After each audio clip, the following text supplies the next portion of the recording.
Here, perfect. Chair, Karen. Great. Okay, thank you, members. Members, you're hereby summoned to attend the reconvened meeting of the Health and Community Committee, which will be held remotely via WebEx on Thursday, the 21st of April 2022 at 4 p.m. So I'll start just with the attendance. So Alderman Devaney. Here, Karen. Alderman Guy, I understand, is running late. Alderman Kerrigan. Here, Karen. Councillor Sonoya Barr. Aye.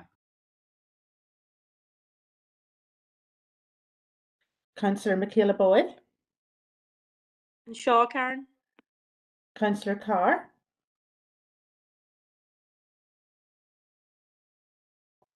Councillor Duffy. Shaw. Councillor Edwards. Shaw, Karen. Councillor Farrell. Here. Councillor Ferguson. Here, Karen. Councillor Fleming. And Shaw, Karen. Councillor Harkin. Here. Councillor McGinley. And Councillor Tierney. Here, Karen. Okay, thank you. Can I just do a double check again? Councillor McGinley. Councillor Carr. And Councillor Sonoya Barr.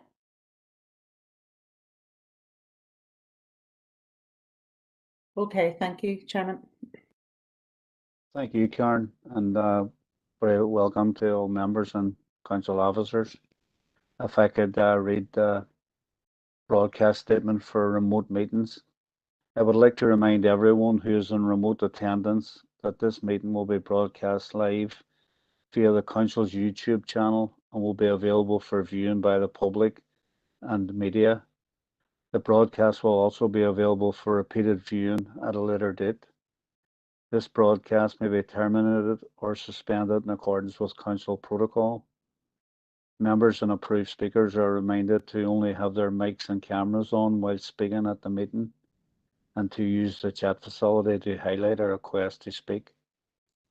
By participating in this meeting, you are consenting to being filmed and to the use and storage of those images for broadcasting or training purposes and for the purpose of keeping historical records and making those records available to the public.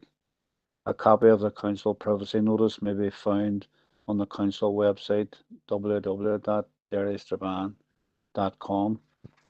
And if I could ask members at this stage, anybody that wants to make a declaration of interest now or as the meeting goes on. In terms of the item 5, members will remain the last day. Unfortunately, the technology let us down and we weren't able to hear the deputation. Council officers have since been in touch with Teresa McDonough and Martin McCartney, and the day didn't suit them, so we will endeavour to reschedule and get them in as soon as possible. In terms of chairperson's business, I have a few items of chairperson's business from councillors and one from a council officer. So if I could ask Alderman Devaney Morris. Thank you, Chair, and thank you very much, Chair, for allowing me in on this issue. And I think it's a very, very pertinent issue. Mr. Chairman, I just want to say it's about the call system to our GPs, this telephone call system that has been rolled out at the minute. Look, and I'm not on here to castigate GPs or staff. I think it's about trying to get the system right, that our constituents out there do not feel isolated from GP services. And I'm sure Chairman and members of this committee have listened over this last week through social media and the Nolan show and stuff like that there. Many people go on a queue, 38th in the queue, and they wait for maybe a couple of hours to be told then, ring back tomorrow again. There are no more appointments available today. And this is concerning, Chair, because I believe we're all very acutely aware of the serious issue in around accident emergency and the overfill there. And I've just listened to some of the programmes and around that. And you know, they would say, or they portray to say, that 4 out of 10 people don't have to be in an accident emergency. You know, a doctor would be suffice. But I can understand the constituents' fear is when they phone for a doctor or for a relative or whatever it may be, and they feel, look, that they just can't get an appointment, they have to go to accident emergency. And I believe, look, if the system was working right with their GPs, I've listened to many people complain about some practices, and some practices I'm told are doing very, very well with appointments. But as I said, Chair, the constituent feels isolated from the GP services. We all know the issues in and around this moment in time, and around the issues of getting even ambulances out, some of them waiting 4, 6, 7 hours to get, and we know the consequences of that. There are dire consequences. People are losing their lives and around this. But Chair, you know, I believe we have to start with the GPs to get that system right, to alleviate the problem within accident and emergency. And Chair, what our party were thinking, that we would host maybe a special council meeting. And I was thinking about hosting it under Health and Community, but then we would have members then who would say, look, well, I'm not on Health and Communities. And I think a special council meeting, I'll be proposing, Chair, that we hold a special council meeting and invite the chair of the Royal College of General Practitioners. And this is a gentleman, the chair of that, and I believe it's Dr. Lawrence Durman. And, you know, this is the man that chairs the meetings and around all the issues and around the general practitioners. And I would be proposing as well to the chief executive of the Western Trust, Neil Guckian, to be those two to be invited to a special meeting to discuss, Chair, and around the issues and around the phone call system that's causing problems, and in around the issue that's causing problems where people are saying they can't see GPs, and also to answer maybe some questions on how we move on ensuring that when a 999 calls, an ambulance gets there as soon as possible. But I would be making just that simple proposal, Chair, to invite the chief executive of the Royal College of General Practitioners, I think it's Lawrence Durman, and Neil Guckian, chief executive of the Western Trust, to a special council meeting, Chair.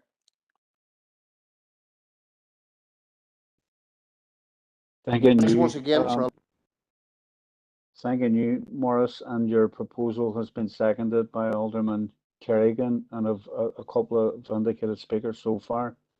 Councillor Tierney, Brian. Chair, thank you for allowing me in, and I suppose thanks to the Alderman Devaney for bringing forward this issue at today's meeting. We have no issue in having a meeting to discuss what Councillor Devaney is raising. I know it's a big issue for a number of people right across this area. We're listening to people who maybe, I don't know, Morris said, you know, you may be 36 or 37 in the queue. I spoke to a woman last night who was 107 in a queue to try and get through to a GP, and had to end up going to A&E after contacting out of hours. It is an issue right across this council area, and it is right, you know, particularly whenever the GPs locally are bringing in what might be seen as for some people as a new type of service in terms of trying to ring ahead first of all, and having a telephone consultation with a GP. But Chair, under our standing orders, I'm unsure whether or not this committee has the authority or the power to call for a special council meeting to be held. The best of my understanding is that it's either called by the mayor or it's called by a number of councillors who write to the mayor and ask for that to be called. So I just don't want to step outside of our standing orders. If we do have the power, we will support having that meeting, because I think it's important that as political representatives that we have the knowledge and be able to question why this decision has been made, and have the knowledge of how it's going to be rolled out in the future. But I'm a wee bit unsure whether or not we can actually do this in this format with a proposal. And I would just like to get that checked before we move forward, Chair, please. Thank you. Thank you, Councillor Tierney. Thanks, Brian. Any officers at this stage, folks, or can we have a check with the city solicitor? Chair, I don't Sharon. think the city solicitor is on the call at the minute. I think there are a number of mechanisms. Yes, obviously for the issue to be raised at full council. Secondly, for the mayor, as you suggest. And I suppose in terms of this committee, should the committee wish to make a recommendation for full council to consider, that can be addressed when the minutes are being ratified. Okay, thanking you, Karen. Councillor Donnelly, Gary. I'll get Chair, I'm not a member of the committee, but look, what Morris is proposing here was, I had made a motion passed at full council inviting Minister Swan and Tom Black, and I think that was almost unanimous. I think there was an abstention, and I think it was regarding the use of my terminology rather than anything, of substantial nature. But I'm not sure if that's been responded to now, unless I've missed it, but it would maybe be an idea that if it could be tied in together, what Alderman Devaney is suggesting here, because he's quite right, and I did witness an elderly woman lying on the ground in the rain with a blanket around her after she'd fell, and she was lying there for a number of hours waiting on an ambulance. So I think it's important, as I say, I'm not precious, but I'm not sure if maybe both of them could be tied in together. Thank you, Chair. Thank you, Councillor Donnelly, and I'll come back to Alderman Devaney in a short period. I just have another speaker indicated. Councillor Duffy, Sandra. Chair, for allowing me in, and absolutely no issue in supporting this. And as Councillor Donnelly has pointed out, this is an issue that has come up before. My own party colleagues, in terms of Councillor Logue and Councillor McHugh, have raised this issue themselves. It has been ongoing now for some time, where the public have serious concerns around access to GPs. The uniformity of that, or should I say lack of uniformity. Some GPs you're getting in to see them and some you're not. No criticism, but there was pressures on the GP practices prior to COVID, and COVID has then exacerbated some of those pressures, and certainly made them worse.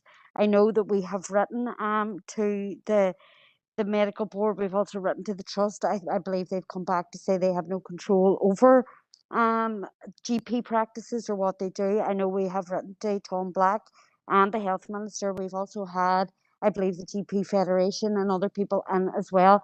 But this is such a serious issue for our population, where we are seeing people not being able to get ambulances, or A&Es being choked up. We do need to have some sort of system, or a uniform system, where people know that when they contact their GP, this is what they can expect, or this is what will happen. And it's not nearly a potluck situation of which GP practice that you are part of. So no, absolutely no problem in supporting the recommendation, and would welcome an opportunity to have direct conversations in relation to this. So thank you. Thank you, Sandra. Councillor Edwards, Stephen. Chair, thanks for letting me in, and thanks Alderman Devaney for raising this issue. And it's one I spoke about before. It's really bad in the urban areas, and it's also really, really bad in the rural areas, Chair. Like yourself, I've been out camping, especially the Derg DA, in recent weeks, and it's one of the main things that are coming up, that people can't get access to their local GP, and it's particularly bad for those who don't have transport, especially parents with young children who don't have transport, and they're trying to find ways to get to Elton Galvin. And we've also seen, I think Councillor Donnelly mentioned there, around ambulance and the waiting times for ambulance. Recent news stories have been very, very concerning, especially for rural areas. And I know that the ambulance service is reviewing its provision across the district. So it's important that we retain all the services we have locally, Chair. But I wanted to raise that it's particularly bad in rural areas, especially where the people can't get GP appointments and they can't get transport, especially to the hospital. Thank you, Chair. Thank you, Stephen. Folks, I have no more speakers indicated, but Morris could have come back to Alderman Devaney, could have come back to yourself with the suggestion put forward by Councillor Donnelly, which would see a wider spectrum of interest groups coming in to obviously hear the concerns around such an important issue. I have no problem, Chair, and welcome the input by Councillor Donnelly about widening out the circle. The reason I picked these two were they're two that are fairly close to us. The Royal College of General Practitioners, that covers all the doctors. But Chair, I am happy to include those again, once again. But look, I'm happy to accept that. There is no problem with me in that, Chair. And look, I do believe that, look, if we are going to try to fix the health service, because we know it is broken at the minute, I believe we have to start at the bottom and get the GP services right, and get that sorted out and move on, then move up the ladder then. But Chair, very, very happy to include those two as well. Dr. Tom Black and the Health Minister, whoever that may be, when the night after the election. Chair, can I just confirm to members that we have had a response from the current Minister, which is attached in your papers in the correspondence update at page 159, giving apologies because of the politically sensitive period in the run-up to elections. He's not available. We haven't yet had a response from the BMA.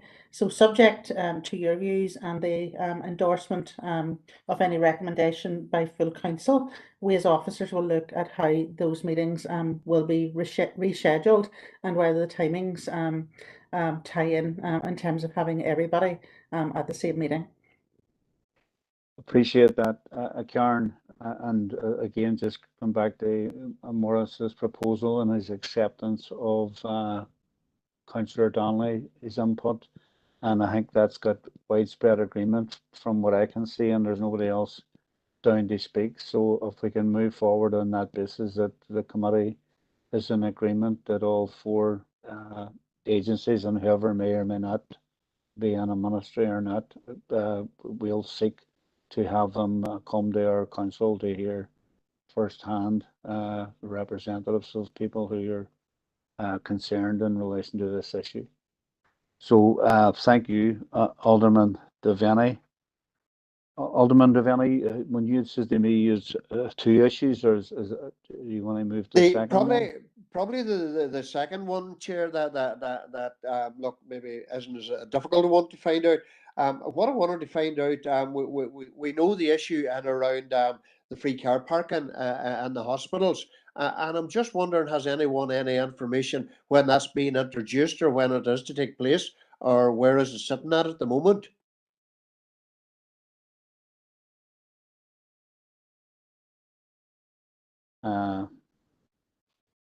And look, Chair, if nobody has the answer, I'm happy to wait until maybe Karen or some of the team might be able to come back to me on it.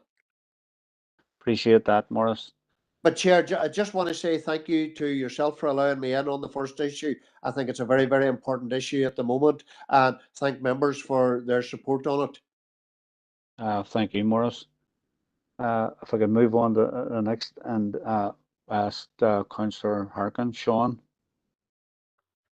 Thanks, Chair, for letting me in to discuss this. Obviously, everybody is aware that council workers, Education Authority bus drivers, housing executive workers and others will be taking what amounts to more or less 2 weeks of continuous strike action starting on Monday. And obviously this is going to be very, very disruptive for council services in particular, many vital council services. I've spoke to a lot of council workers, I've spoke to union representatives, and obviously they're very aware of how disruptive the strike is going to be, and they would prefer not to be in a position where they feel forced into taking strike action, but it is a last resort. And you know, we are in a cost of living crisis, and it's clear that council workers and many others are rightly aggrieved that they can't get a decent pay raise to try and meet the spike in costs that everybody is facing. So I think that there's a number of things that we as a council should be doing. One, I think that we shouldn't allow our council workers to be demonised. I know some people will be frustrated, but we shouldn't allow workers who have kept vital services going through the pandemic to be demonised now because they're taking action for a pay increase, and especially since we're in such an extreme cost of living crisis. So I think we should be, as councillors, actively challenging anyone, whether it is radio personalities or anyone else that is attempting to, demonise workers for standing up for themselves.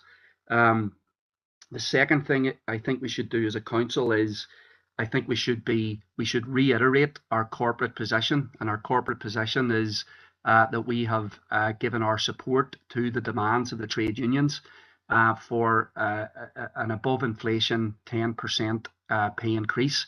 That was a motion that we passed in relation to this particular set of negotiations. That was done over a year ago. I see no reason to change that. I think it's actually more important right now that we all stand behind that and that we back up, that we reiterate our support. As far as People Before Profit is concerned, we will be joining workers on the picket line, as we did during the last strike and as others did as well. And we won't be participating in any council meetings, which is unfortunate. But we believe that this is an important way to show solidarity with workers. And we would encourage all our councillors to do the same, which means there won't be a full council meeting, unfortunately. I'm sure, like others, there's important motions people want it discussed. But it seems to me this will be the last meeting now for a couple of weeks that we will be participating in. And we want to encourage others not to cross over the picket line, even virtually. So I think that that's a couple of things that I wanted to encourage members to do. Beyond that, I know that the union has engaged with our CEO, and they feel that there's been some productive discussions around some of the issues they feel can be looked at locally, and that's good to hear. And that is, what our council should be doing. And they have also offered to meet with us, with councillors. So I would like to suggest that we take up that offer, and following the 2 weeks of strike action, that we agree to have a meeting directly with the union representatives and some of the workers to talk about how they see this and how they see this being resolved.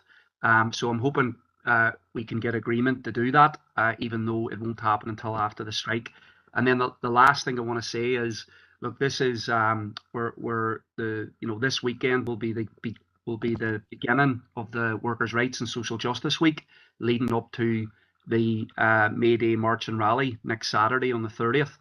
And unfortunately, the Dairy Trade Union Council has had to postpone a number of the meetings that have been organised in conjunction with the council, which is very, very disappointing.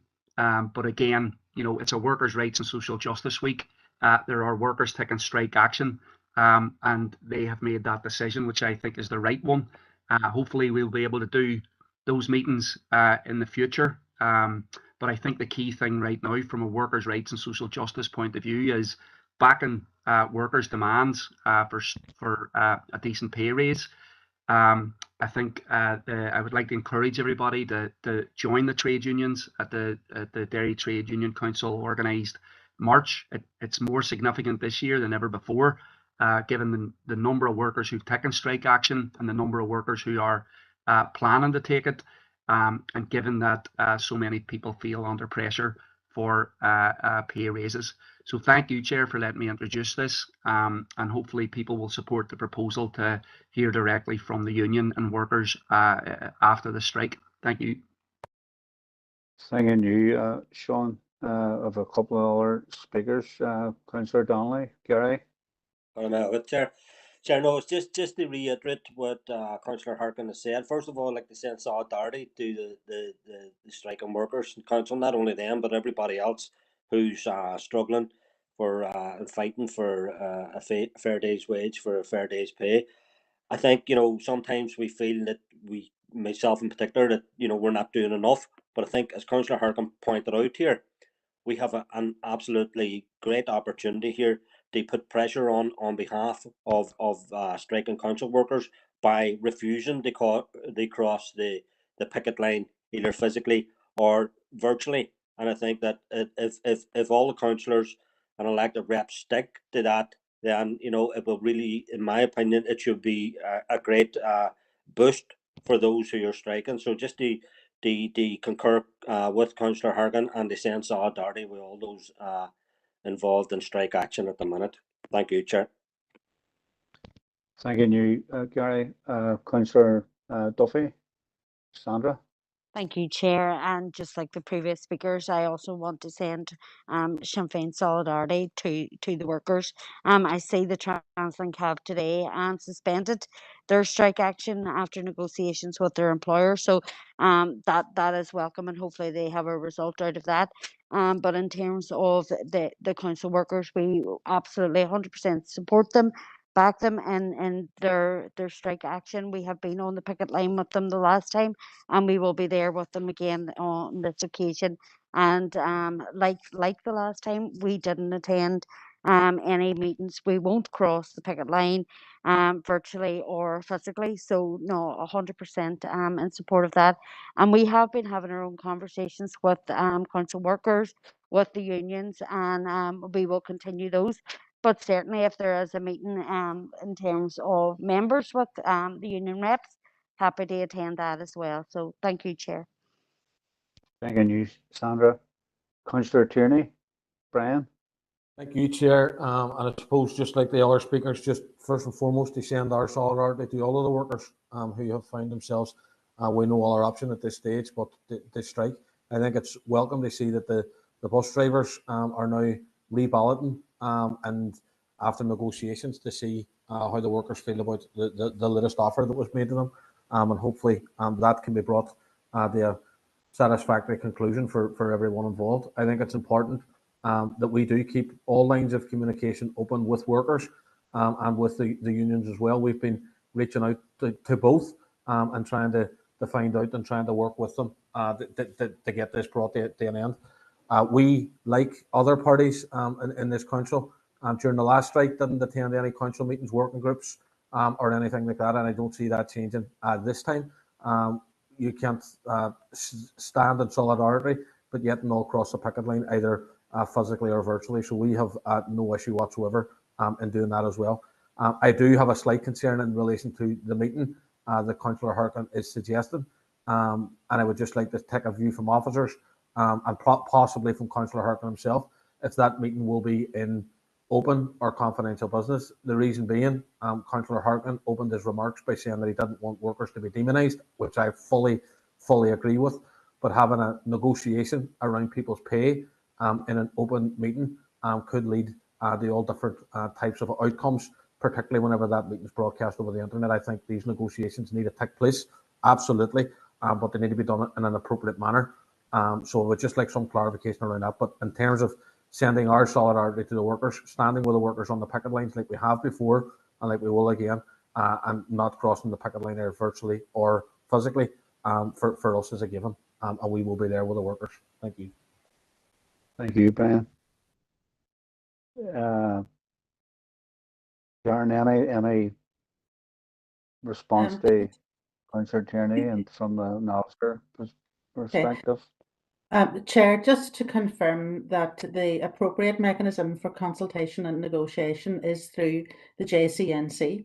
There has been one meeting of that forum, which is jointly inputted to by both management and union representatives. And my understanding is that the Chief Executive has given a commitment to have a further meeting to further explore options as part of that discussion forum. I think anything that members would wish to do, we would need to consider the mechanics of that, because I think there'll be some implications for officers stepping outside of an accepted negotiating procedure. But members, happy to hear the rest of your views and to, I suppose, clarify exactly what the proposal is. I think there's been a query in the chat box just to clarify the proposal, and maybe it might be useful if the relevant councillor could do that. Councillor Harkin, Sean.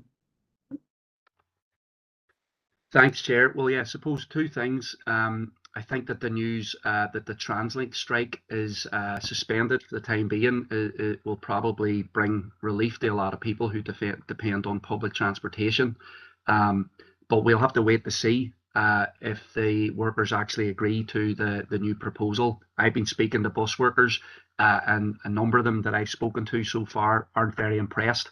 And indeed, this is just a, you know, I think this is maybe a last minute offer to avert what would be a major strike.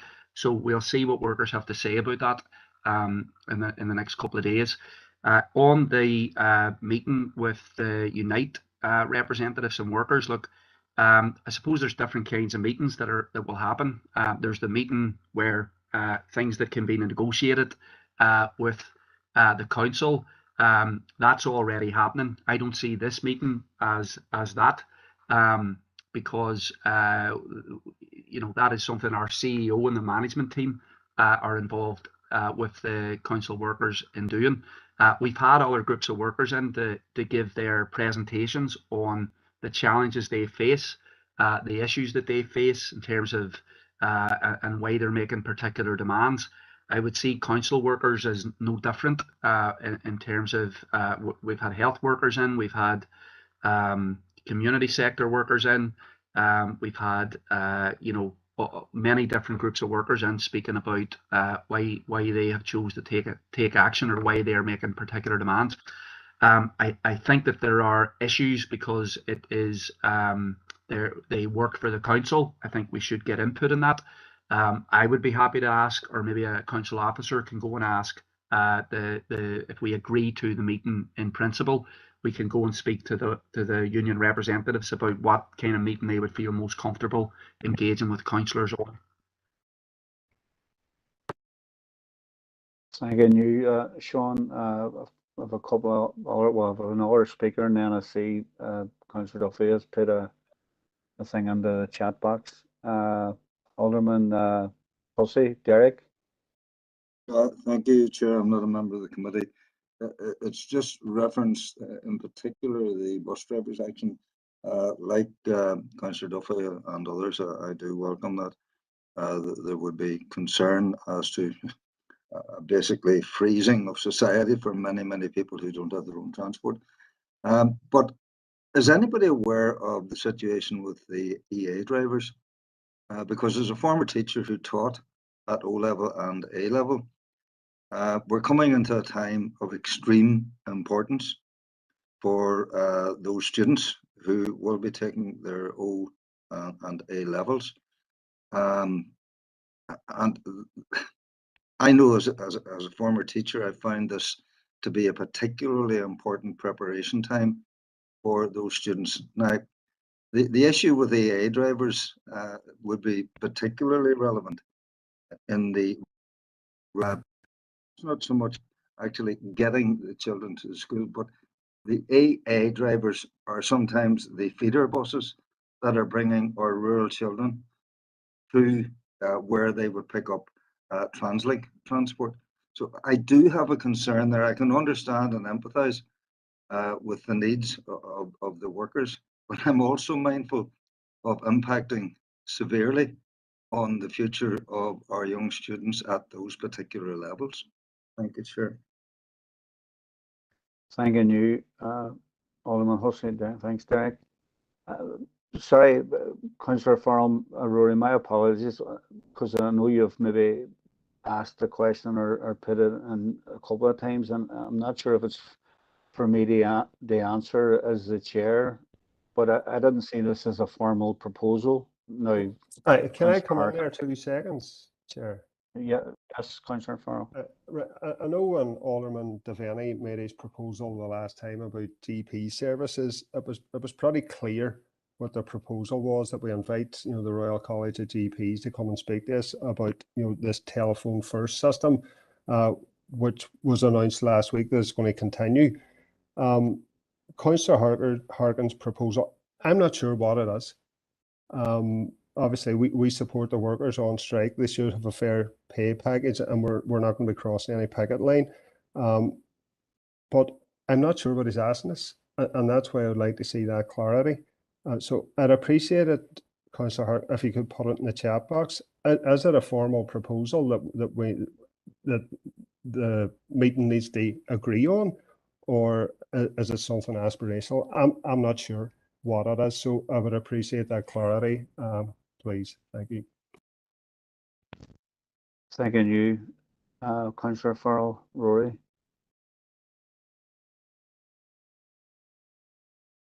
Chair, I'm happy to come in there. Oh, Councillor Harkin, Sean. Yeah, look, I think maybe this is being overcomplicated.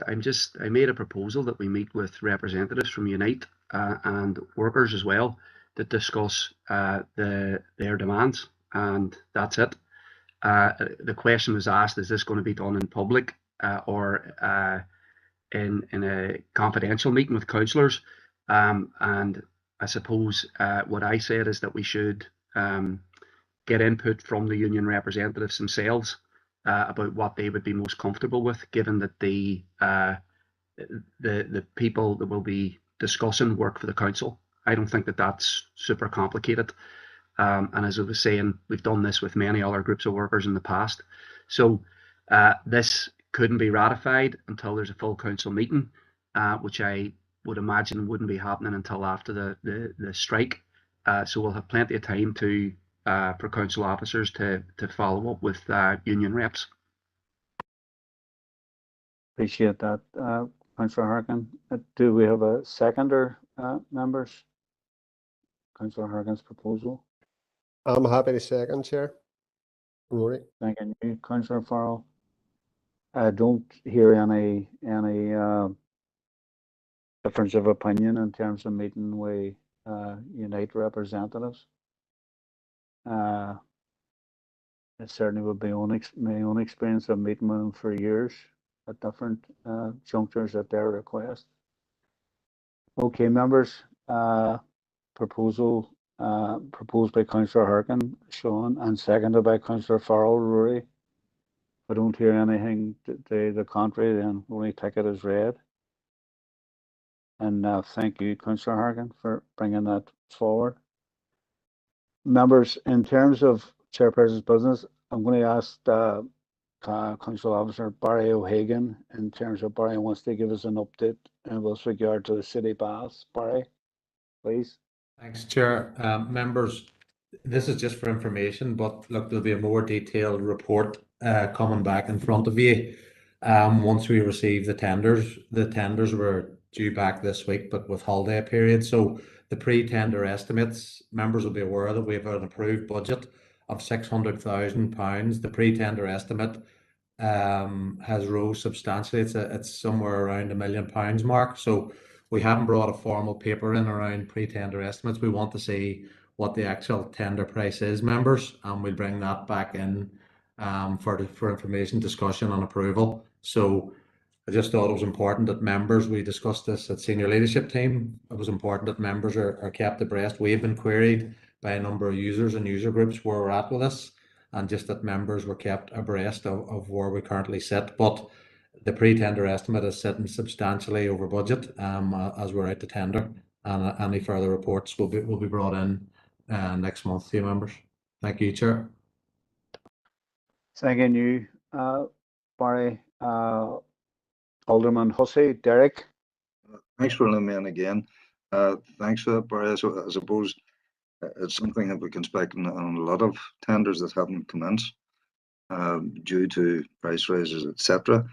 Am I right in thinking that this is for what was previously proposed for the city baths, essentially a short-term fix that will only last, or guaranteed to last a couple of years or something like that. Is that correct? Through yourself, Chair. Yeah, this is the major upgrade, particularly the majority of the works will be done around the M&E system. There is some structural and health and safety work done, but yeah, that's in order for us to safely reopen the centre and to achieve all our certification, mainly around the M&E works. And any contractor will only, we hope we would get longer than that, but we have an indication it would give us 3 to 5 years in terms of use of those particular components. There may be other elements within the building that may need work within that time period, but this is mainly the M&E systems within the building. Disappointing, Chair. Thank you. Thank you, Alderman Hussey. Councillor Tierney, Brian, please. Chair, thank you, and thanks to Barry for bringing this to our attention, because no doubt this will get a lot of publicity over the coming days and weeks. And I know that there are a number of user groups who are very, very keen to get back on the city baths. Can we maybe find out, I know it's closed at the moment, but can we maybe find out from Barry in relation to the building itself, what kind of state that it is in? Is it, and I know tenders are being assessed and all of that, and we're currently, I think it's 400 grand or so over the allocated money that's there. Where do we have any idea where that's going to come out of? And when are we expecting? Is there any type of even light time frame at the minute for when we can expect the tenders to be done, the work to begin, and the work to be finished, so we can get this facility back open again, because it is a much used facility within that particular area? Thank you.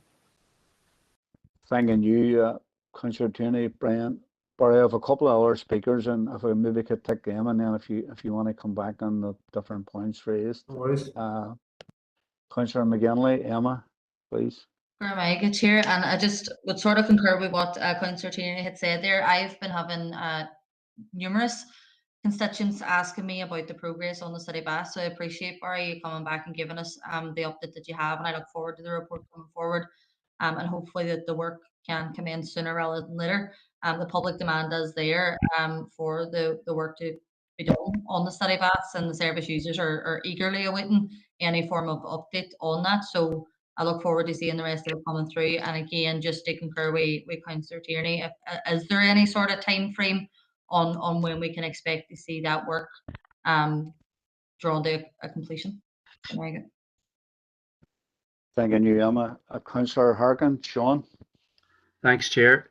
Thanks, Barry, for the update. Look, I think that everybody knows that there's a lot of people who want to see the city baths opened again, who coming out of the pandemic now are eager to get back into utilising it as much as possible. I think we as a council want the city baths opened so that we can, that there's a revenue flow from it and everything else.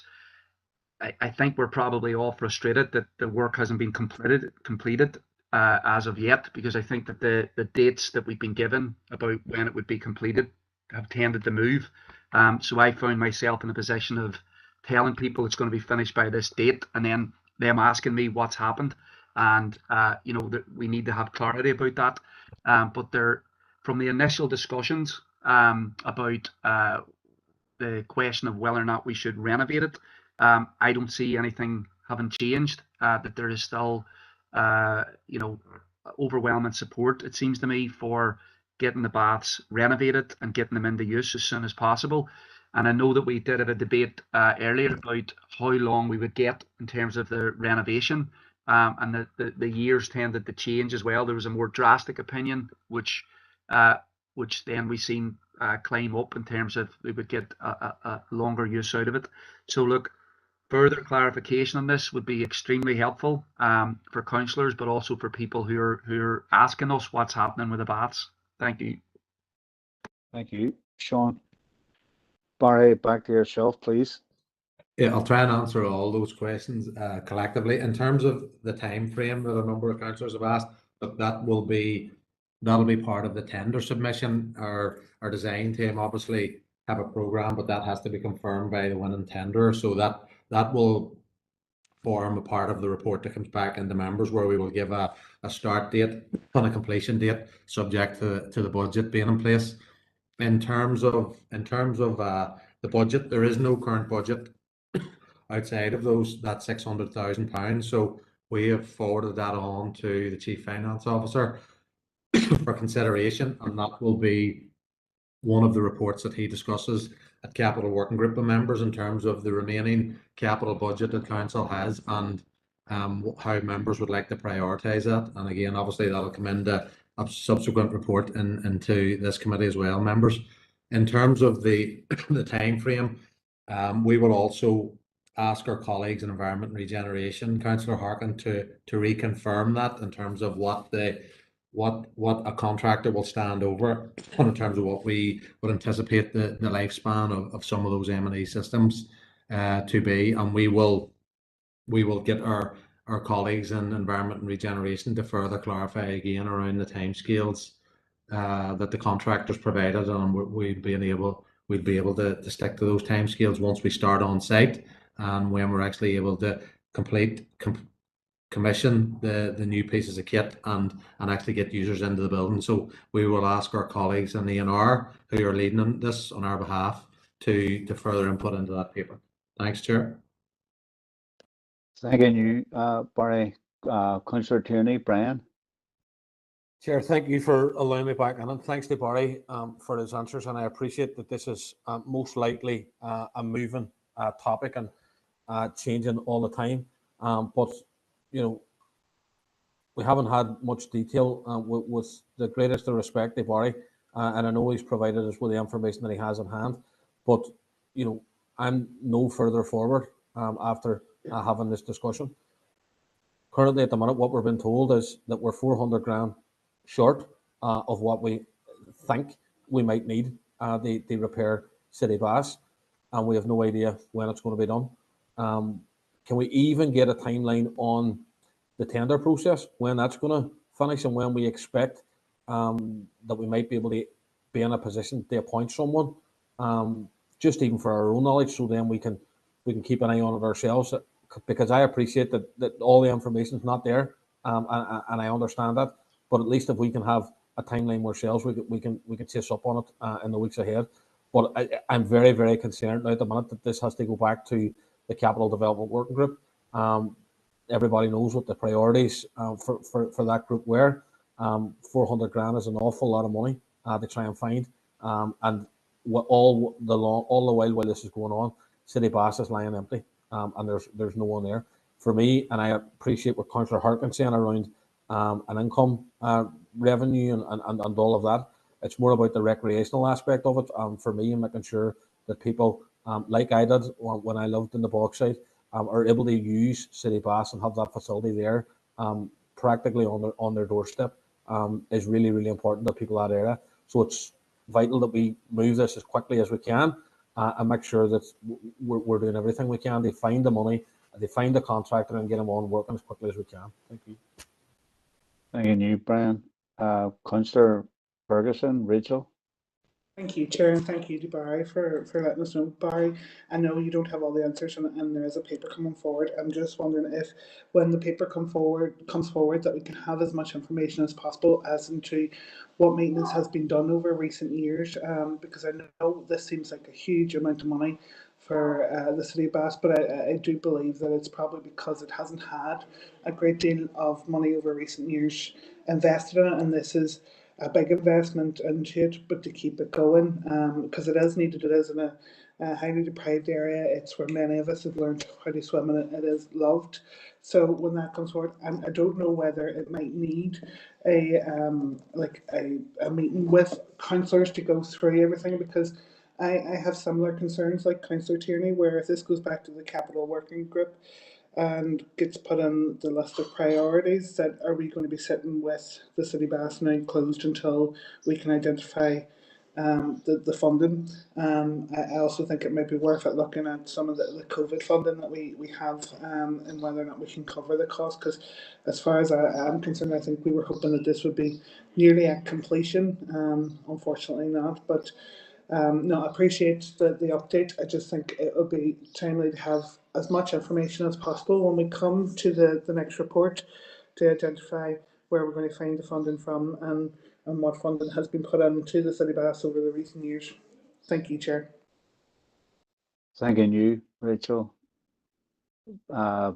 Barry, back to yourself, and I'm conscious, but is there any further you want to add at this stage? No, Chair. I suppose, yeah, Chair. Look, I appreciate members' frustration on it in terms of the timescales, and I just thought it was important. Members, this was discussed with the Chief Executive at Senior Leadership Team a couple of weeks ago, and he felt also was important to update members on where we're at. So I think there was a question around tender returns. We're expecting those in this week, early next week. So we will have that.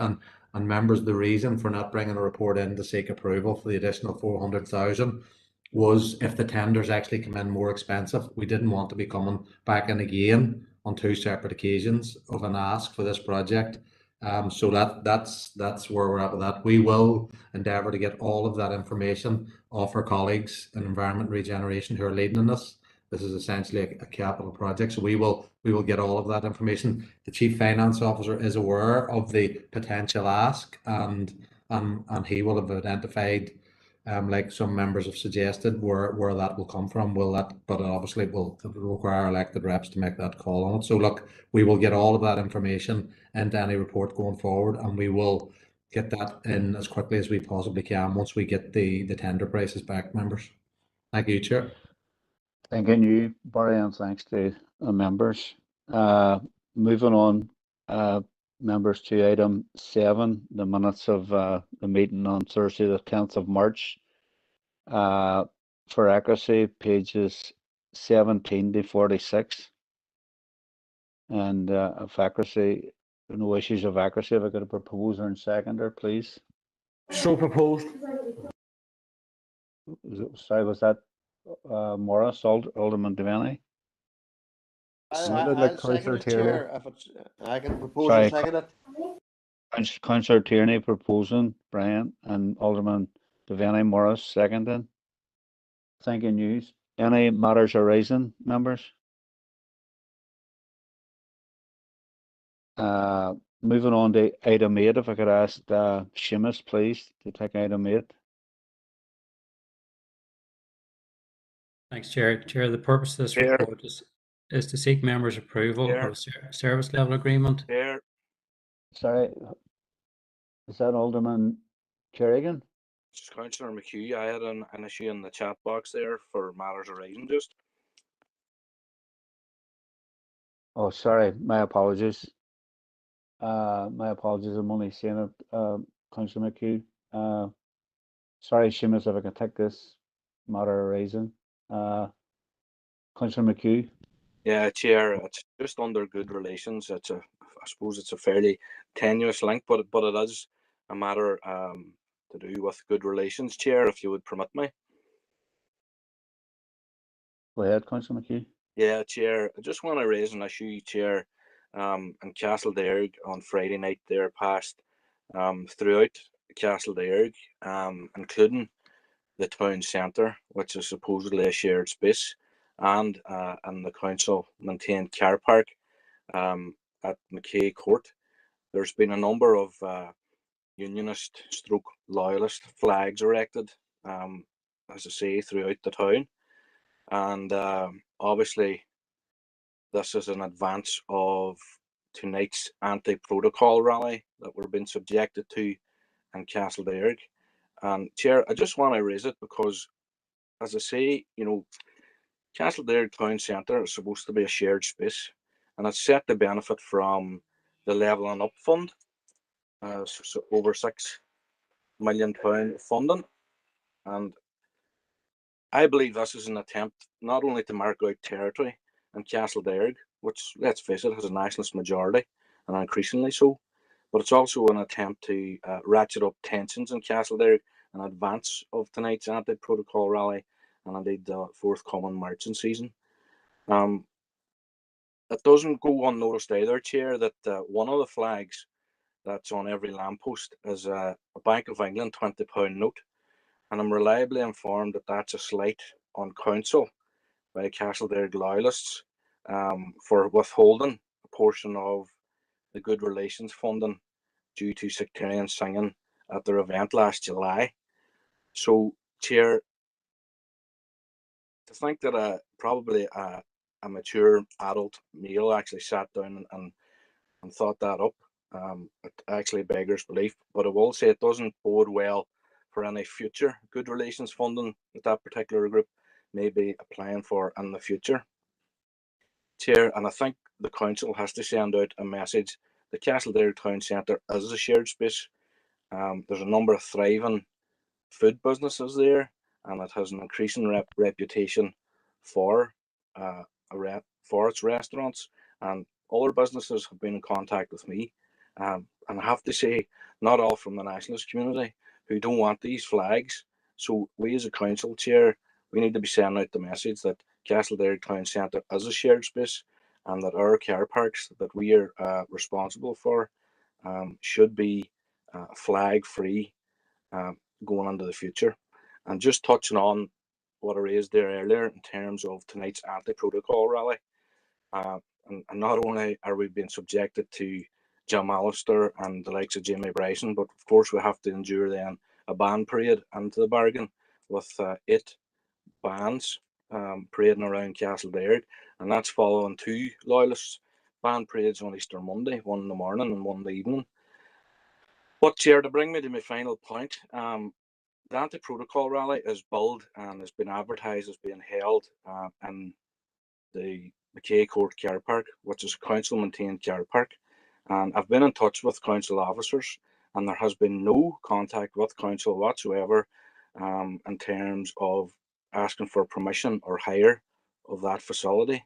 So essentially, as was seen with the Castledare Young Loyalist event last July, it seems to be that there's a portion of unionism stroke loyalism in Castledare who are of the belief that rules and regulations don't apply to them.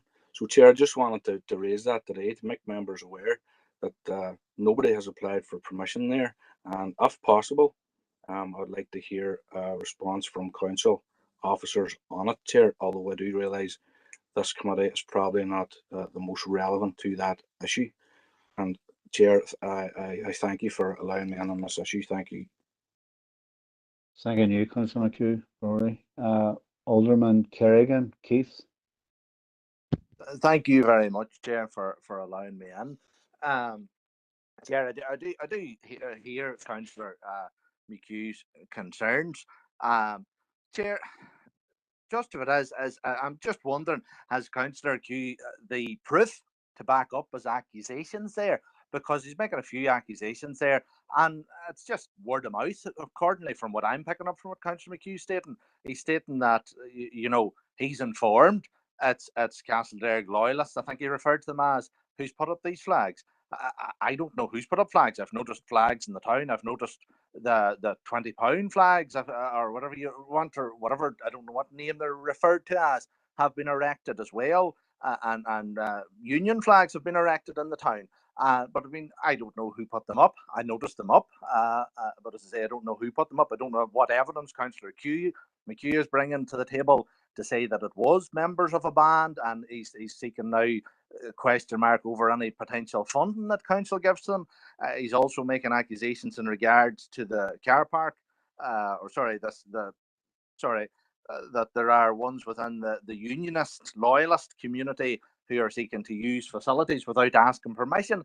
I am very much minded, Chair, that permission was asked. He's referencing back to an event last summer, making an accusation there that there was no permission asked by the Castledare Young Loyalists.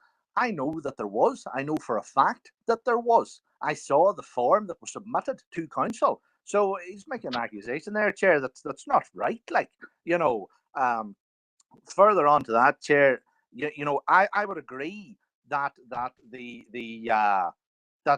town centre should be a shared space. And Chair, on it there, personally, I'm not entirely enamoured there. It's very much littered with election posters, particularly, Chair, around the cenotaph there, which I'm not just, I don't, it doesn't look well. It doesn't look well. And again, there's various parties and candidates who have put their posters around there. And again, I'm not just dying about that around the town centre.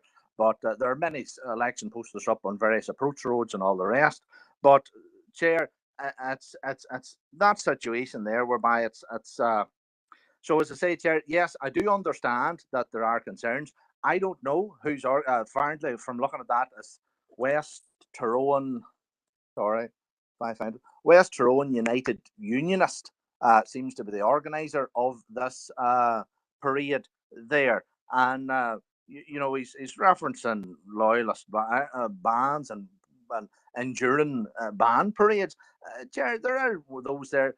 Those have went on Easter Monday there for years. That there has been a short procession on the morning and a short procession in the evening time, and that's part of a culture that's been taking place. As Councillor McHugh sort of stating there that there's no place or no room for unionist, loyalist culture in Castleberg anymore and within this council area.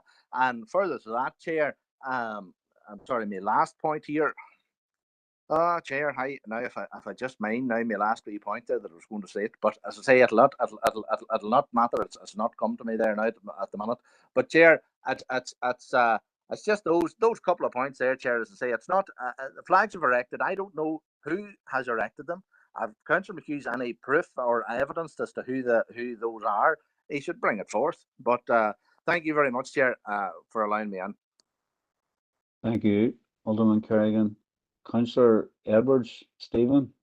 Chair, thanks for letting me in, and I have to agree with mostly what Councillor McHugh has raised there, and everyone does have the right to protest and freedom of expression, but it needs to be done in a respectful way, and that's for all sections of our community, Chair. But Chair, in the past and even now, I have extreme concerns about good relations in Castleberg Town, and I do agree that the town centre needs to be a shared space. We've seen what happened last year along with the chanting that went on, and that's why I was happy at the time to propose a cut to good relations funding. I think it hasn't done Castleberg any good at all, and it's only stirring up tensions. And I've also had concerns about the flags, as Councillor McHugh raised there, in Castleberg from all sections of the community as well. And I'm particularly interested in the claims around the car park there and having permission to use it. So I'd be definitely interested in having council officers' response to this, whether this is the right committee or not. With regards to tonight's anti-protocol rally, I do expect people's right to protest, but we have seen controversy around these anti-protocol protests, especially in Market Hill. And maybe it would suit to organise better to look at the cost of living crisis is hitting everyone in the north at the minute. I don't want the same controversy for Castleberg, and I think there's a lot of work to be done to repair the good relations that's being caused by certain organisations in the town. Thank you, Chair. Thank you, Councillor Edwards, Stephen. Councillor McHugh, Rory. Thanks, Chair, for allowing me back in. Chair, I'll be very brief, but just for clarification for Councillor Kerrigan, first and foremost, I never at any stage stated that there was no place in Castleberg for the unionist or loyalist tradition. Of course there is, but in relation to parades, I was referring to the proliferation of parades. We've already had 2 on Monday, and we'll have another one tonight, and that'll probably, you know, over the course of the marching season, there'll be over 20 parades in Castleberg of a loyalist nature. But Chairman, that's probably a debate for another day. And just regards his comments regarding the event last year, I didn't say that permission wasn't applied for that. My comments were in reference to the anti-protocol rally tonight.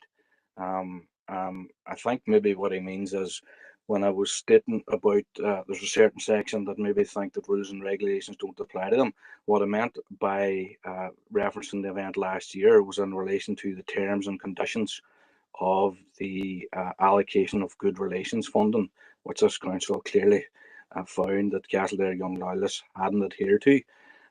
Just finally, Chair, be very brief.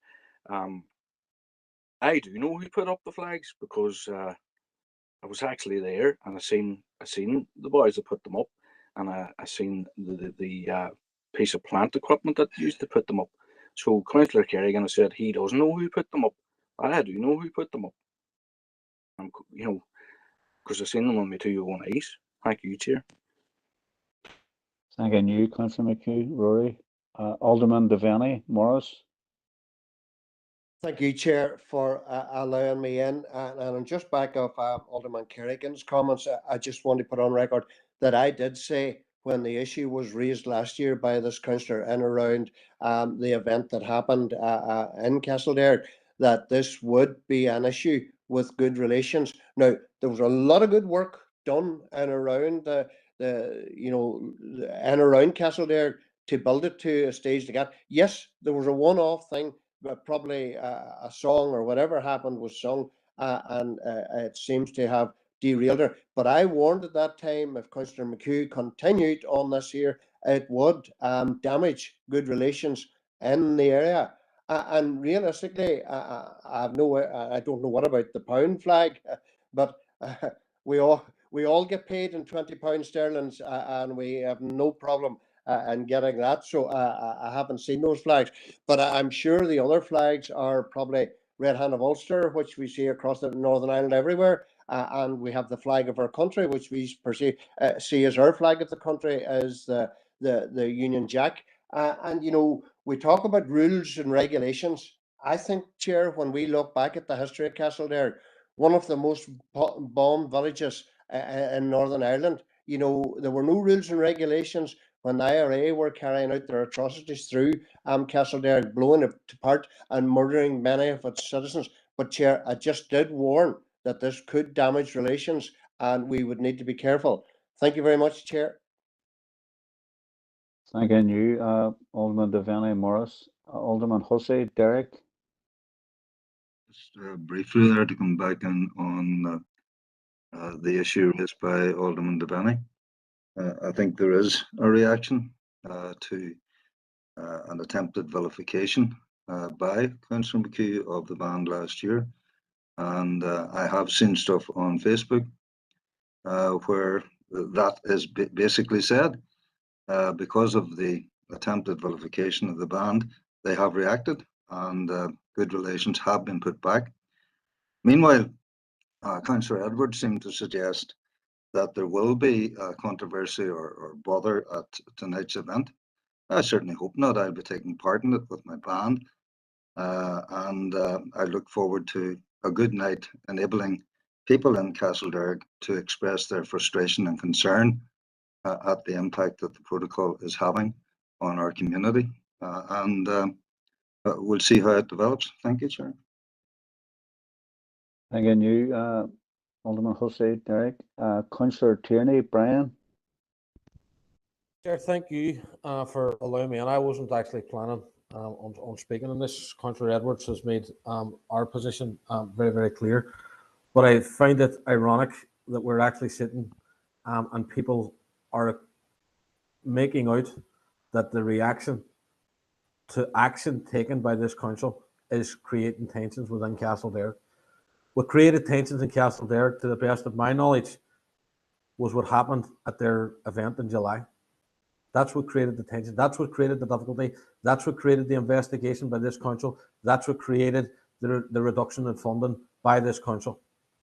So let's not be letting on that it's because this big bad council went out and just decided that we would take funding from them. That was a reaction to bad event management in July.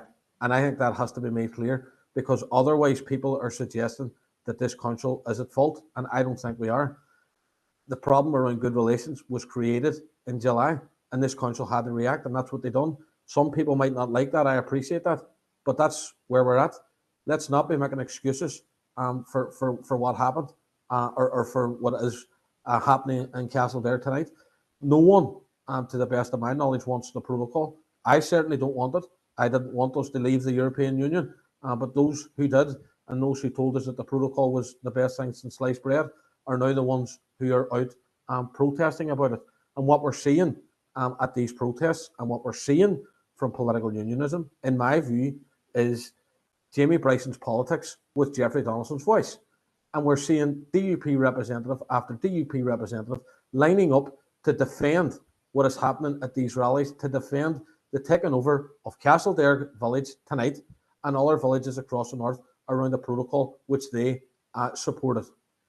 People need to get real. We're on this meeting an hour and 10 minutes, and we haven't got to discuss anything that is actually on the agenda. Not one thing. People need to get real and actually get down to the work in hand instead of lambasting on this meeting about what the IRA may or may not have done in Castledearg. Let's get on with the job at hand and do what we're actually here to do. Thank you, Chair. Thank you, Councillor Tierney. Brian. Councillor Duffy. Sandra. Thank you, Chair, and I will be brief because Councillor McKee has given a good account of what has taken place in Castledearg and what the situation is. I would just like to formally ask the council officers go away and have a look at the use of the car park, whether permission was sought. I think that Councillor McKee already has the answer that permission was not sought, but it is a council facility and there is a rally happening there tonight that would be against council protocols. So speaking of protocols, so I would like council officers to formally have a look at that. Thank you. Okay, Councillor Duffy. Sandra, is that a proposal? Yes, Chair. Okay, can I have a seconder? I'll second. Councillor McGinley. Councillor McGinley. Chair, what's the proposal? That council officers look to see if there's permission to use the car park tonight? Is that the proposal? Yes. Okay, we're happy to back that proposal. Councillor McHugh has made it clear that he has checked this with council officers, I think, is what he was saying, and there is no permission. I don't understand why we would be sending council officers to go and double check. I'm sure everybody is going to take Councillor McHugh at his word, but we're happy to support it. If you allow me, the reason I'm asking that it's formally done through this meeting, we do have the information that has been sent to Councillor McHugh earlier on today and yesterday, but I would like to have that formally noted so then that further action can be taken by the council if necessary. Okay, members, we have a proposal proposed and seconded, and obviously Councillor Tierney has spoken support of that. So the proposal's on the floor. If anybody is against the proposal, would they let me know, please? Chair, our party representatives will be abstaining on that, Chair. DUP. Okay, okay. Sorry, Karen, could I ask yourself as the lead officer to maybe just take a vote on this to be clear on it? Okay, Chair, Alderman Devaney, Abstain, Karen. Alderman Guy. I'm not sure if Darren joined us. Alderman Kerrigan. I'll abstain, Karen. Councillor Sonia Barr. Councillor Michaela Boyle. For Karen. Councillor Carr. Councillor Duffy. For. Councillor Edwards. For Karen.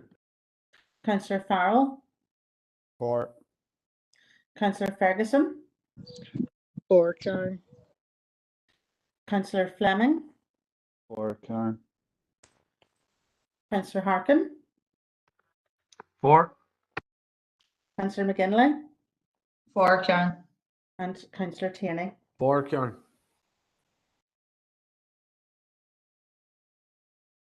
So 9 for and 2 abstentions. Thank you, Karen. Folks, that's the minutes, item 7 included. If I could move on again, and sorry, apologies, Seamus, if you could maybe take item 8. Thank you.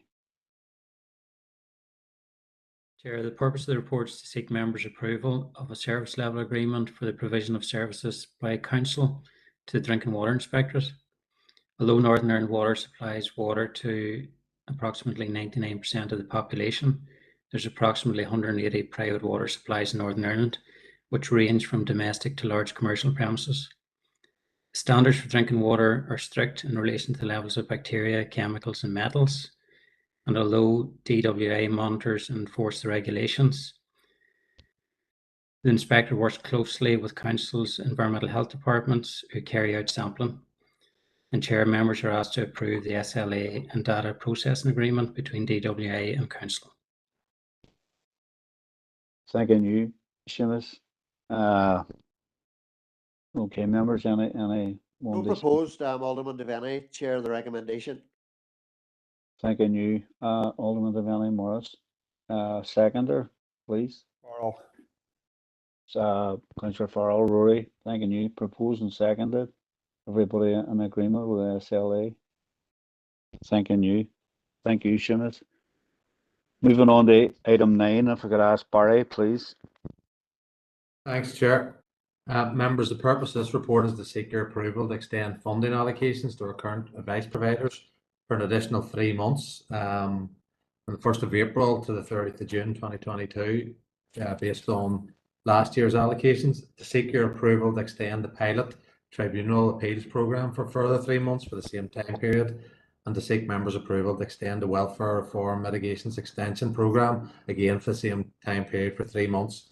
Members, you'll be aware you previously approved the allocation 27,519 to increase budget availability for the 21-22 financial year, only to ensure that the 2021 funding levels of advice for generous advice in line with our committee resolution was sustained. At a recent advice panel meeting on the 8th of April, members agreed to recommend that we extend the current 3 providers commissioner agreements for another 3 months. And members also agreed to request a meeting with senior DFC officials and the advice panel to discuss the current allocations to council in terms of our advice provision, and specifically the failure to provide any additional funding towards generalist advice provision despite soaring inflation and the cost of living.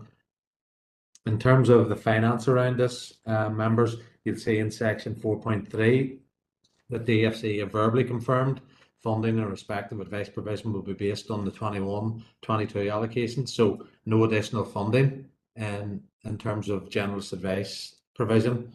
Also, no additional funding is allocated from the department in order to maintain the increased allocation in respect of the tribunals programme. And if these programmes are to be supported by council in the future, this will need to be a consideration of the 23-24 rates process. The welfare reforms mitigations funding of £112,300 is fully allocated this year from DFC, and it requires no match funding from council. So in terms of recommendation that members approve the extension of funding allocations to our 3 providers for the additional 3 months listed, members, based on the allocations for the 21-22 financial year. That members approve the extension of the tribunal's appeals programme for an additional 3 months, as you'll see the 3 amounts in section 5.2, and that members approve the allocation of the welfare reform mitigations advice funding for an additional 3 months. And again, you'll see those 3 figures for the 3 providers in 5.3. Thank you, Chair. Thank you, Barry. And just to acknowledge a declaration of interest there from Alderman Devaney Morris in terms of advice Northwest. Have a number of speakers in relation to this. Councillor Farrell, Rory.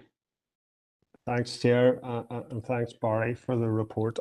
I'm happy to propose on behalf of the SDLP, but it is our considered opinion that we need more financial support from the Department for Communities to properly fund our fantastic advice providers in Advice Northwest, Dove House and the Resource Centre. And it is clear that they have an increase in contacts, they have an increase in workload, and they have an increase in pressure.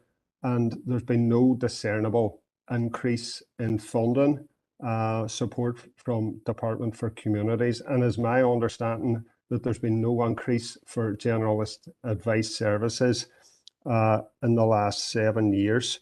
And I'm going to give my own sort of personal perspective or personal experience in this.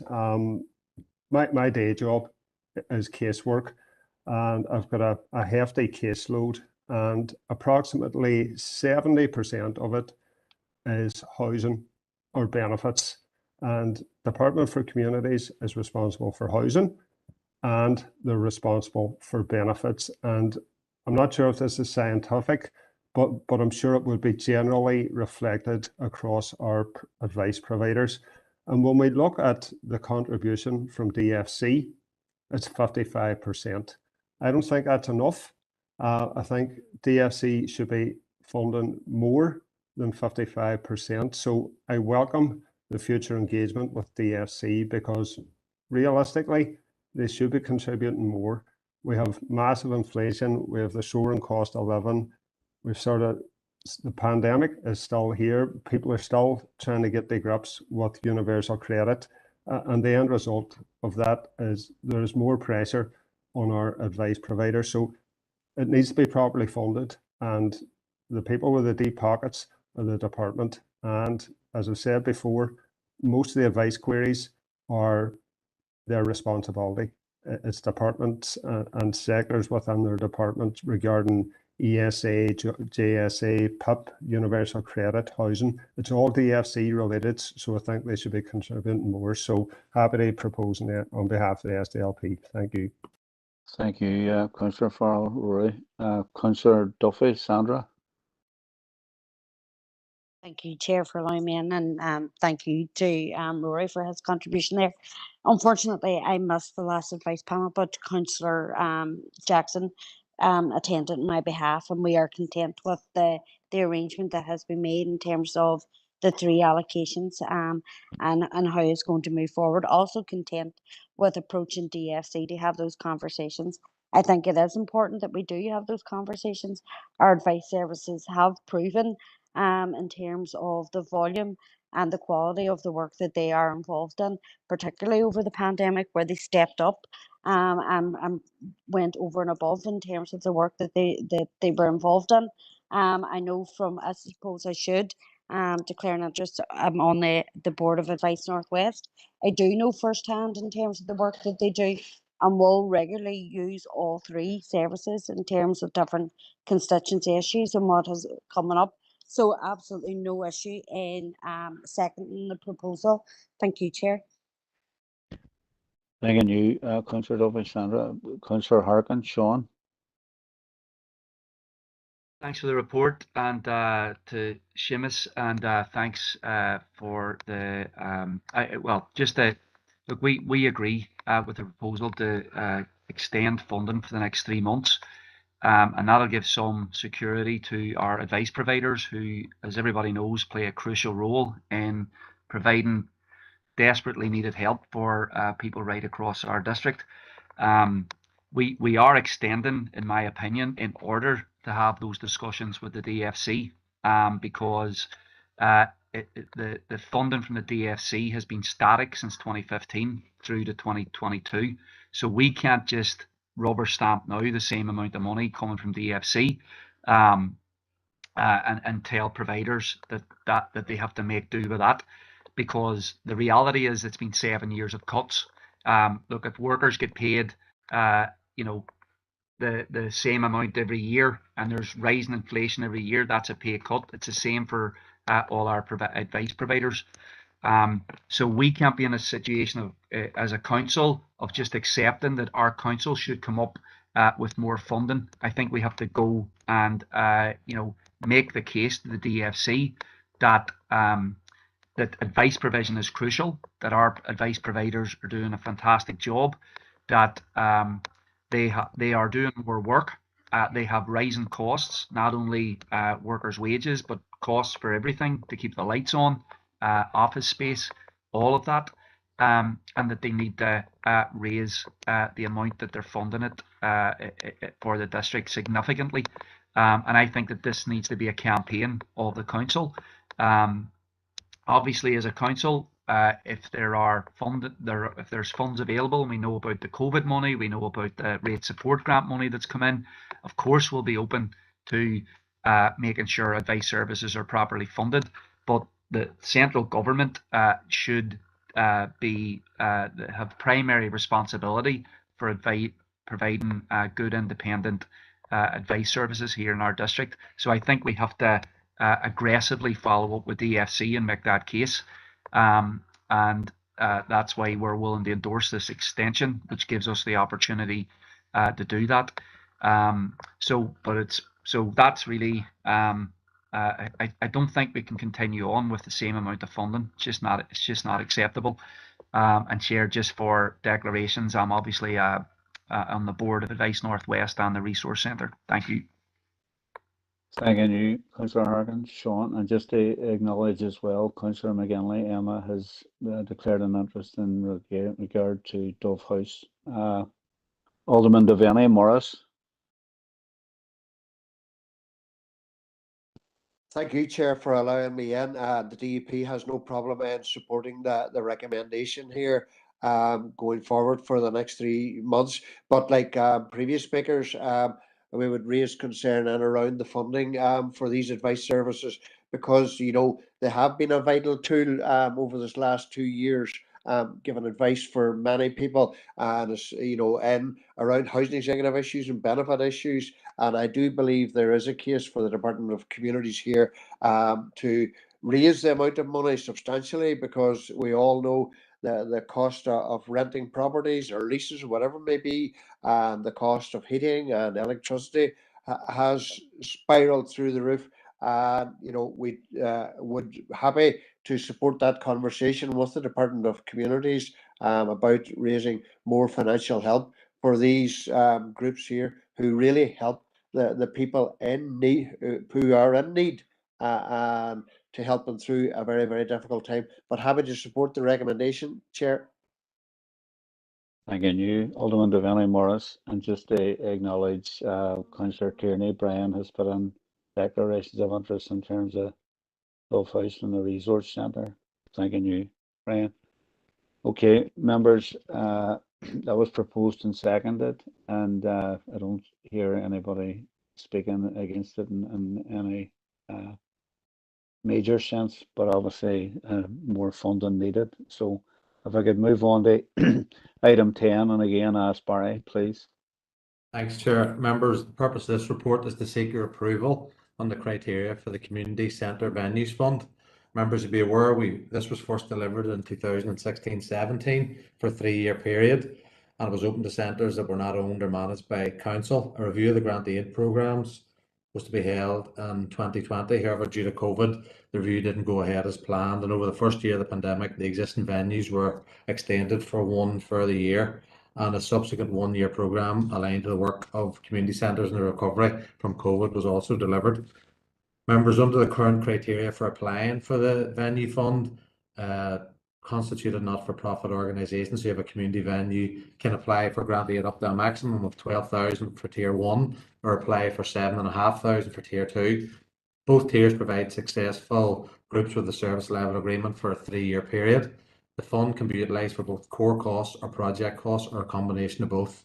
The budget again remains the same for this financial year, and it's 195,000 from within our rates. Members, feedback from a range of rural community groups has highlighted that the key strategic rural venue centres, which are under-resourced, are moving down the funding scoring in Tier 1, as larger, well-established urban groups are competing in the Tier 1 strand for funding. While the Tier 1 fund was primarily targeted at rural groups, the criteria did allow urban centres to apply. It is also recognised that Council has committed significant funding for council-owned community managed centres in a number of urban DAs. The grant aid working group was presented with 3 options as outlined in your Appendix A. The working group agreed that a review is required, which should include consultation with the C&V sector. The recommendation from the working group was that the venues fund should be advertised for a 1-year period only, pending a review. Members agreed that the following 2 options be presented to committee for their consideration. Option A, the venues fund is advertised for a 1-year period and the criteria is kept the same as outlined in option 1 as included in Appendix A. And option B, The Venues Fund is advertised for a 1-year period. The criteria is changed as outlined in option 2 as included in Appendix A. Members, in terms of the finance highlighted previously, the budget of 195,000 remains within our directorate budgets. And in terms of recommendations, it's recommended that members consider and approve either option A or option B that has been discussed at length in the working group and as you see in your appendix, members. Thank you, Chair. Thank you, Barry. Members.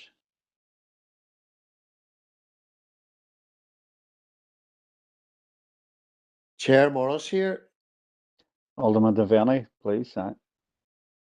Thank you, Chair, for allowing me in. And for some reason, the typing wouldn't take place there, so I just hit the mute button.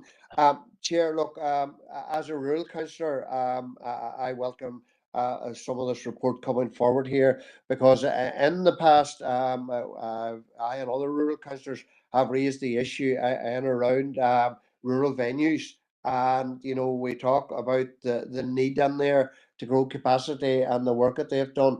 And I have to say, Chair, in the past 2 years over COVID, through all the crisis of COVID, some of these rural venues opened their doors and done excellent work over the years.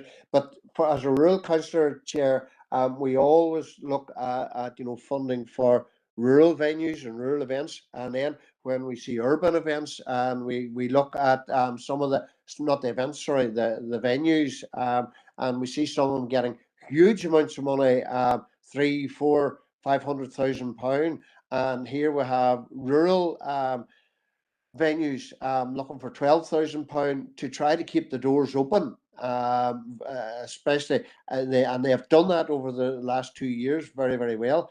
And what they're looking for is that 12,000 pound to keep running events and promote themselves and build themselves and help with the cost of running the hall where they can't apply for funding in other places. Chair, I believe, in my opinion, I believe for us in the DEP, we would be proposing option 2, Chair. We do believe that the option as sit and do nothing doesn't help those rural groups out there, or rural venues out there, and we as rural councillors have been calling for more help through the rural group that's set up, the rural issues group set up, and this is one of the issues that has came up, and around how much money goes into neighbourhood renewal. And look, I'm not taking anything away from neighbourhood renewal and the good work that they do, but when you compare some of the funding that goes through neighbourhood renewal and comes back through to when you look at our rural venues, serious amounts of money go in there, and we in rural areas, the perception is out there, and it stands for itself. When you look at the figures financially, we get the breadcrumbs, and that's all these rural venues are looking for, is sort of that 11,000, 12,000 pound to keep them ticking over. But Chair, I would be proposing as a rural councillor option 2. Thanks, Chair. Thank you, Alderman Devaney. Morris. Councillor Ferguson. Rachel. Thank you, Chair. And Chair, I'm happy to second option 2, option B, because there was a really long conversation that day about the 3 different options. Option 1 currently, even though there is a tier 2 or a special, there's a set amount for rural areas, does have a caveat that urban community groups are able to apply to that fund. And unfortunately, because we do see the lack of resources within the rural area, the lack of other funding, they're not as well equipped to fill out these applications and maybe get as much as they need. So option 2 covers that. It also changes the score matrix, where they're removing the question where if you're allocated extra funding from other statutory bodies, you get more points, which rules out a lot of rural areas. Like Morris said, this money is vital to rural areas, and keeping the doors open to the community groups in places that they really do struggle to get that core funding. They can get funding for certain programs, but they can't get it for their core funding. And on the day, I did say option 3 would be great for it all to go to the rural areas, because they do, but I also understand that there are urban areas that need this funding too. So the likes of Tully Creanean, that don't have as much resources as some of the other urban areas. And again, this is something to keep their community funds.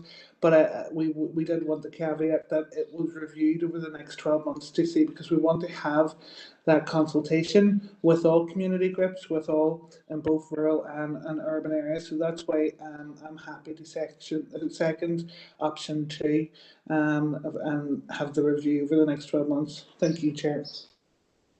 Thanking you, Rachel. Alderman Hussey, Derek.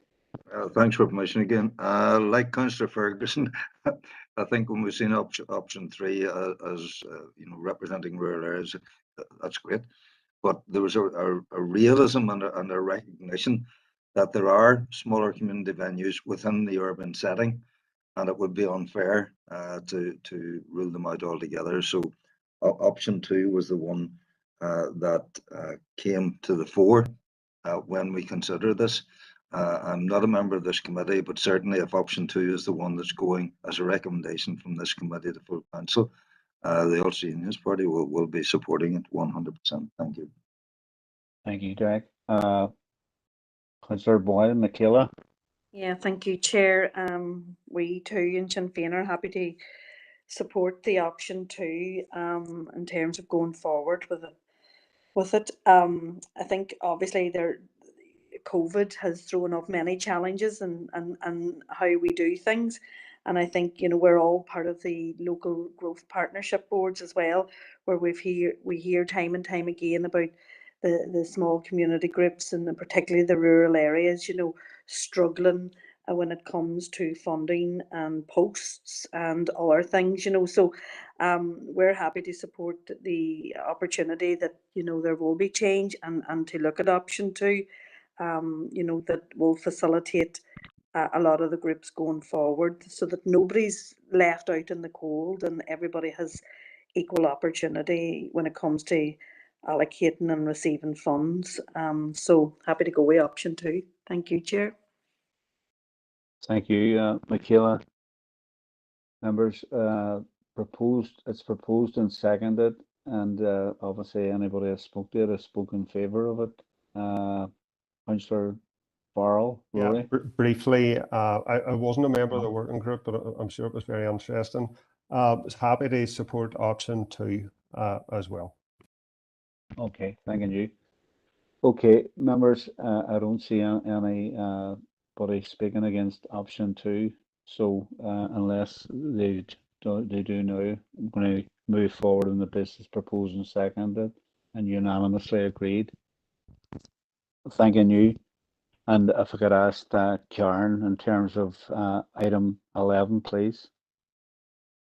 Chair, members, I don't intend to go through the detail of the submission, but just to I suppose update you that it is customary at the April meeting we bring forward our service plan for the financial year. Obviously, given the current circumstances, it is subject to review and the confirmation of funding, particularly from external government departments, where we quite often do receive those letters of offer well into the first quarter of business.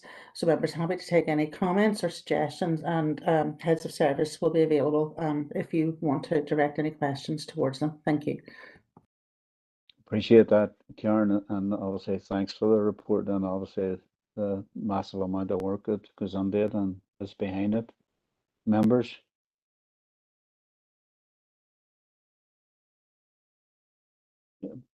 Karen, we don't need a proposal in second, or do we? I'll propose, Chair, if you need a proposer. Morris. Okay. Morris, thank you. Seconder?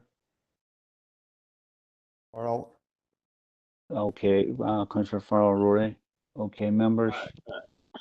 And item 11 is read. Thank you. Members, the next number of items are open for information, but as always, if you want to speak to them or raise anything in relation to them, if you could let me know through the chat box, and I'll take a wee note, and then I'll get stuck on them. Okay. Item 17, Alderman Hussey, Derek. Thank you, Chair, for permission to come in on it. Said before, I'm not a member of committee, but with regard to the levelling up fund, within the key issues, the project board and steering group, can we have further indication of involvement in that, and where the local input is within that, because I think it's absolutely vital that there is that type of local input towards what is being developed when we get down to the finer detail on the overall projects within the levelling up fund grant for Dergactive. And secondly, given the discussion on the city baths and the financial situation, and given the timescale of this particular project, which runs through until I think it's March 2025, are officers content that the funding will be sufficient to enable or to ensure that the project is achieved over the period of time, or would they see a severe risk, or can they quantify the risk level that might be involved in a shortfall of finance? Thank you. Thanking you, Derek. And if I could ask officers, just in terms of one more indicated speaker in regards to this, Councillor Edward Stephen. Chair, thank you. And Derek's asked most of my questions, but yeah, I fully welcome the report and thanks to officers for bringing it. And this investment, as was said in the past, is going to transform Castleberg, which is really good. Also note that the money has to be spent by March 25. And I also wanted to ask how confident our officers at the project will have the necessary resources allocated to them, and it will be prioritised within this directorate and within the capital team. I also note that any overspend, in addition to the agreed budget, will have to be met by council. And I'm wondering, has inflation costs been factored into this, and whether there's a sufficient contingency spend or contingency allocation in place for a project? And finally, Chair, apologies, I wanted to ask about the tendering process and whether, and can officers confirm when the project's likely to go to tender, and whether there's any measures in there in place that could ensure that some local firms could be involved in that. And thankfully, Chair, just wanted to thank officers for all their work on the project. It's greatly appreciated. Thank you.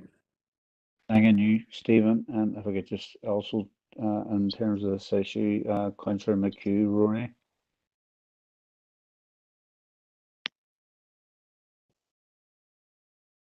Thank you, Chair. And much the same vein as Councillor Hussey.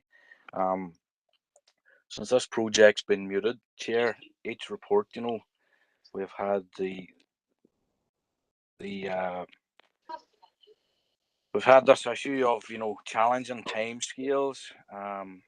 It's been in every report, and it's just, it sets my alarm bells ringing all the time. I'm very cautious just about this whole thing, so I would just be seeking reassurance as well along the same lines of Alderman Hussey there as to actually delivering both. I know the project is being divided into two, so just be concerned about that. Reading the language that's contained in these reports every time the Dergactive programme is raised. And the other query, just Chair, is in regards to the project steering group and the project board. What's the difference in those two? And I mean, what's the makeup? Is that just council officers, or is there other individuals on that? Thank you, Chair. Thanking you, Rory. If we come back to council officers. Chair, if I attempt just to work through those number of queries, we have a letter of offer, and obviously when we put together the costs of these projects, we try to project to the best of our knowledge and taking into account the market conditions, what we estimate those costs to be. Those are confirmed only when we officially go to contract for the various aspects. And I think members, you're correct in identifying the fact that because of various inflationary issues and so forth, that cost certainty is not something that can can be guaranteed. We do have contingency and OB provision within our budgets, and that is something that is standard practice. So we are engaging with our funder at this particular point in time around that cost breakdown and around the programme delivery timescale. We do recognise that there is a time-bound spend. It's not unusual. Our peace projects have time-bound spend, our rural development programmes have time-bound spend, and generally speaking, all of those programmes are conditioned with the fact that the project outputs must be delivered. And if they fail to deliver within the timeline and within the funding programme, the council give a commitment to looking towards funding that deficit. We wouldn't be in a position at this stage. We're confident in the estimates that we have got, but we're some way off going to procurement of contract.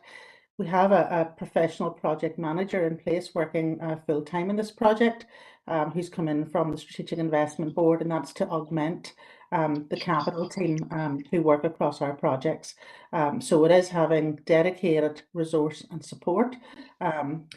The project manager works alongside both the sports development leisure team and also alongside the play and green space team.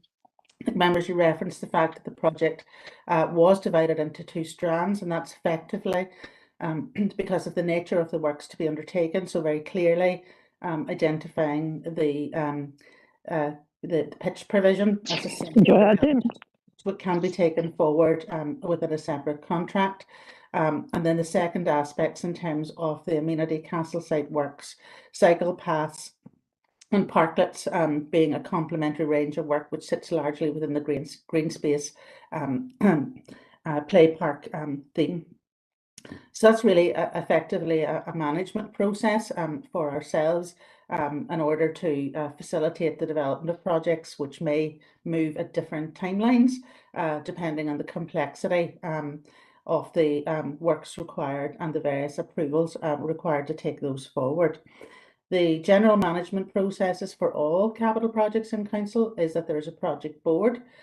That's a combination of the client part of council, which in this case is both the Health and Community Directorate and the Environment and Regeneration Directorate. So senior officials from both directorates are involved in that project board alongside the project manager and any type of project I suppose, supervision that our funder requires to have. So that might take the form of a CPD representative.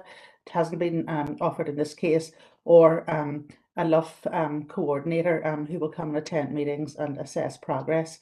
So we're submitting on a quarterly basis project monitoring outputs to a central project LUF team, which is looking at all aspects of the project from basically its planning to its cost management to its programme delivery timescale, etc., whatever, and that's supported by a risk register, which again is part of the normal practice.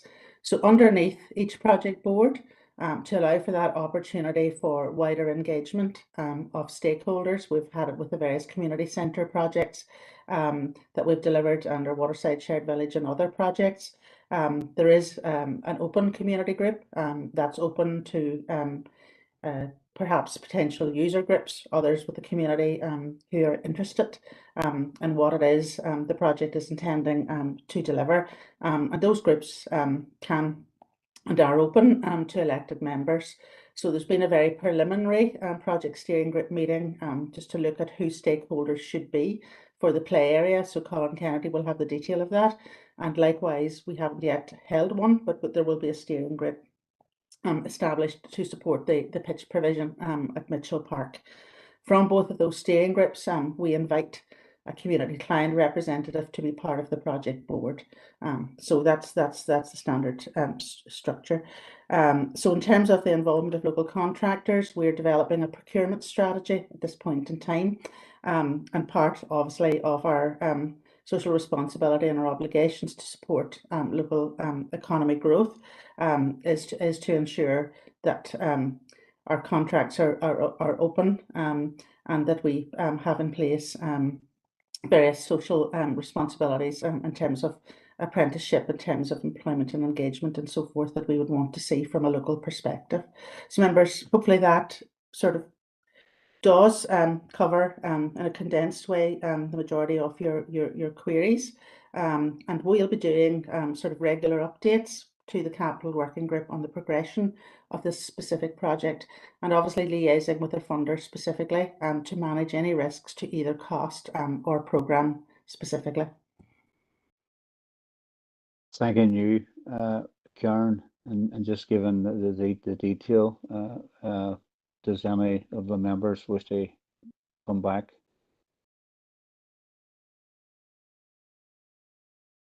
Okay, thanking you. Moving backwards, sorry, to item 12, Councillor Farrell, Rory. Yeah, thanks, Chair.